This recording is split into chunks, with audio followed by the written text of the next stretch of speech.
Friends, कैसे हैं आप सब। उम्मीद है अच्छे होंगे। और आज हम सीखने वाले squaring from 90 to 99 in seconds. ये आपको काफ़ी हेल्प करेगा आपके school exams, college exams, competitive exams, इन सब के लिए। तो आइए सीखते हैं। तो जैसे कि हमें यहाँ 96 का स्क्वायर करना है, तो इसके लिए तरीका टेक्निक ये है कि आप 100 में से, ये 90 टू 99 के लिए है, ये आप बहुत ध्यान रखेंगे इस बात का। आप जैसे 100 में से जो भी नंबर आपको यहाँ दिया है उसको माइनस करेंगे, आपको कुछ रिजल्ट आएगा। जैसे 100 में से 96 किया तो 4 आता है। फिर आप 96 जो भी नंबर आपको यहाँ दिया हुआ है उसमें से जो रिजल्ट आपको यहाँ आया है उसको माइनस करेंगे, तो ये 92 आता है। मेरी कैलकुलेशन थोड़ी फास्ट है, आपको भी अगर करनी है तो आपको इसके लिए डेली प्रैक्टिस और रिवाइज करना होगा। इसी से आप, क्योंकि प्रैक्टिस इज़ अ की टू गेट परफेक्शन। उसके बाद जो नंबर आपको यहाँ आया हुआ है, यानी कि जो आपने 100 में से 96 को माइनस किया था और आपको जो डिफरेंस आया था उसका आपको स्क्वायर करना है। और फिर जो ये सेकेंड स्टेप, ये थर्ड स्टेप, फिर इन दोनों सेकेंड और थर्ड स्टेप में जो भी आपको रिजल्ट आए उन्हें आपको फोर्थ स्टेप में कंबाइन करके लिख देना है। तो आइए देखते हैं कि हमने अभी तक क्या सीखा। तो हमने देखा कि हमें 96 का स्क्वायर करना था। यूं तो आम कन्वेंशन मेथड होता है कि आप 96 इंटू 96 करें, पर ये हम नए टेक्निक से कर रहे हैं। इसमें क्या करना होता है आपको यूं तो ये 90 टू 99 के लिए बता रहे हैं, लेकिन 90 इसमें एक एक्सेप्शन आता है जो कि मैं आपको थोड़ी देर के बाद एक्सप्लेन करूंगी। पहले हम ये देख लेते हैं कि हमने क्या सीखा। आपको 96 दिया हुआ था, इसको आपको स्क्वायर करना था, तो इसके लिए आपको 100 में से 96 को माइनस करना होता है। ये 91 टू 99 सबके लिए एप्लीकेबल है कि आपको 100 में से ही माइनस करना होगा। तो आपने 100 में से जो डिजिट दिया था उसको माइनस किया, आपका रिजल्ट आया 4। फिर आपने 96 में से जो आपका डिफरेंस आया उसको आपने माइनस किया, तो जब आप 96 में से 4 को माइनस करेंगे तो आपको 92 मिलेगा। फिर आप जो डिफरेंस आपका आया हुआ है 4 उसको आप स्क्वायर करेंगे और आपको आएगा 16। और फिर आपको सेकेंड और थर्ड जो भी रिजल्ट आपको आए उन्हें आपको कंबाइन करके लिखना है, और यही 96 का स्क्वायर होता है। आप चाहें तो आप इसे कैलकुलेटर से चेक भी कर सकते हैं। तो चलिए दोस्तों, आगे बढ़ते हैं 90 के स्क्वायर की तरफ, जिसकी हम एक्सेप्शन की बात कर रहे थे। वैसे तो हम सबको पता होता है कि 90 का होल स्क्वायर क्या होता है, 8100। अब हम इस टेक्निक के थ्रू आपको करके दिखाते हैं। जैसे फर्स्ट स्टेप हम करेंगे 100 माइनस जो नंबर यहाँ पे दिया होता है जिसका हमें स्क्वायर करना होता है, तो 100 माइनस 90 करेंगे, क्या आएगा 10।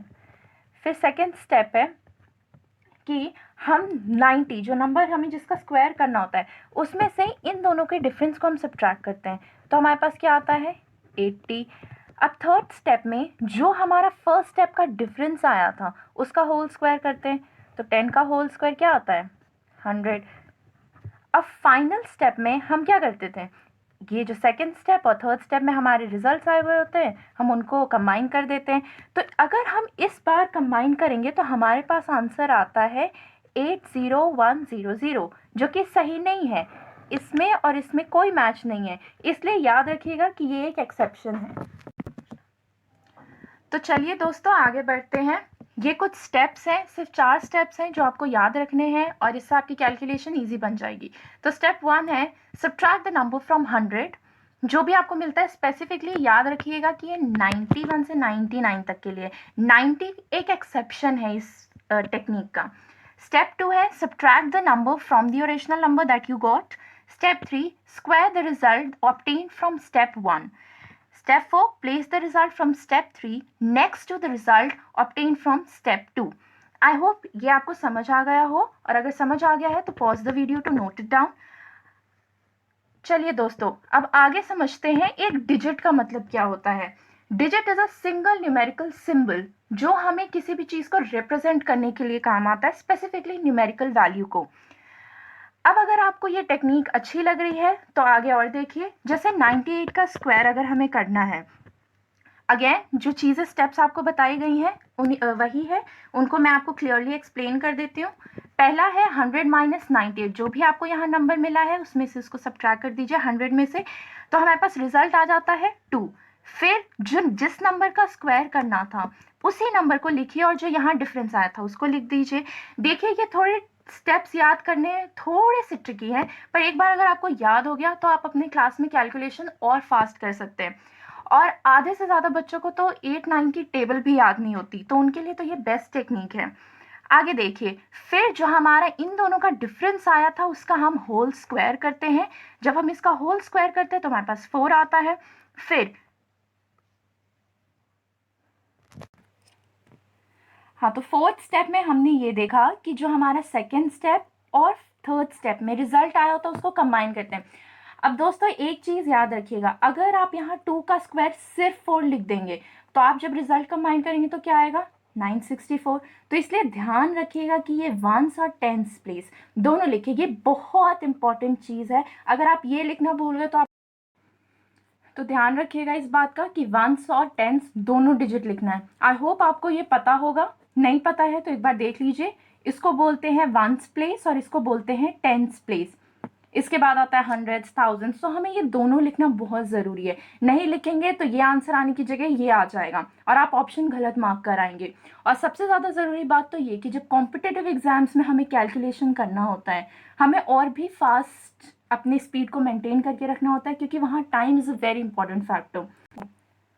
तो ध्यान रखिएगा इस बात के लिए, हर एग्जाम के लिए बहुत इंपॉर्टेंट है जहाँ पे time is very important factor. अब आगे देखिए माइंड मैप को, ये शॉर्ट वे है आपको याद रखने के लिए। सबसे पहले हमें 97 का स्क्वायर करना है, तो उसके लिए हम 100 में से जो डिजिट जिसका स्क्वायर करना है उसको लिख देंगे। हमारे पास आ जाएगा 3। जब हमारे पास 3 आया फिर हम सेम नंबर को दोबारा लिखेंगे, जो इनका डिफरेंस आया उसको लिख दें। हमारे पास आ गया 94। ध्यान रखिएगा कि जब हम दोबारा इनके डिफरेंस का स्क्वायर करेंगे तो हमें एक चीज़ याद रखनी है कि हम वंस और टेंस दोनों लिखें। ये बहुत इंपॉर्टेंट फैक्टर है, याद रख लीजिए। फिर उसके बाद हम दोनों डिजिट्स को कंबाइन कर देंगे और सेम आंसर हमारा आ जाएगा। ध्यान रखिएगा इन बातों का, और ये बहुत ऑब्वियस फैक्ट है कि एक बार आपको करने से याद नहीं रहेगा, इसलिए बार बार वीडियो को देखिए। ज़्यादा से ज़्यादा आप देखेंगे आपको ज़्यादा से ज़्यादा फायदा होगा।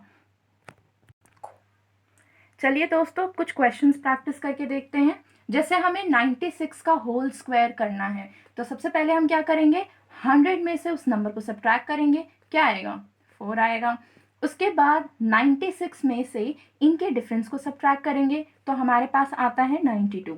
अब उसके बाद हम 4 का होल स्क्वायर करेंगे, याद को कि यहाँ पे 16 आएगा। अब याद रखिएगा ये ना कि हम यहाँ पे एक और जीरो लगा दें, इस बात का ध्यान रखिएगा कि सिर्फ हमें वंस और टेंस पोजीशन को ही लिखना है, ठीक है।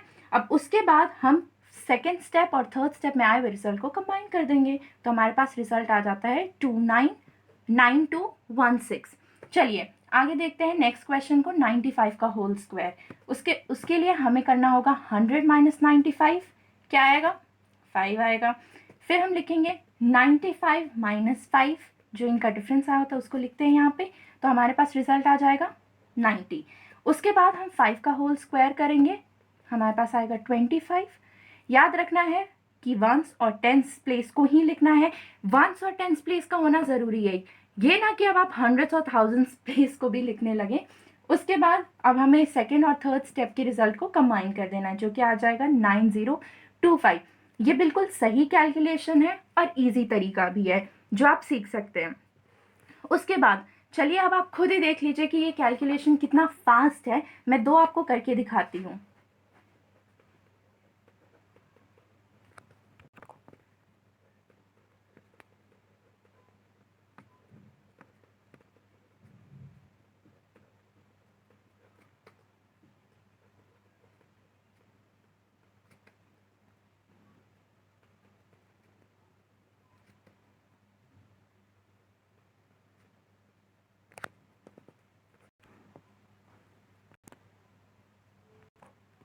तो आप लोगों ने देख लिया कि कितने आराम से हमने इन 2 लंबे कैलकुलेशंस को कर लिया है। अब आगे इन 2 के आप आंसर्स मुझे कमेंट करके बताएं, और ध्यान रखें इस बात का कि ये तो अभी मुझे करने में और लिखने में टाइम लगा। जैसे जैसे आप प्रैक्टिस करेंगे, वीडियो को देखेंगे और समझेंगे तरीकों को, ज़्यादा से ज़्यादा प्रैक्टिस करेंगे, ये आपके माइंड में स्टोर हो जाएगा और आप मिनटों के कैलकुलेशन को मिली सेकेंड्स में कर पाएंगे। ये आपके लिए भी फ़ायदेमंद रहेगा। और अगर आपको मेरी वीडियो अगर आपको पसंद आई हो तो प्लीज़ लाइक, शेयर और सब्सक्राइब करिए और ऐसे और वीडियोस के लिए हमारा मनोबल बढ़ाएं और हमारा इंतज़ार करें।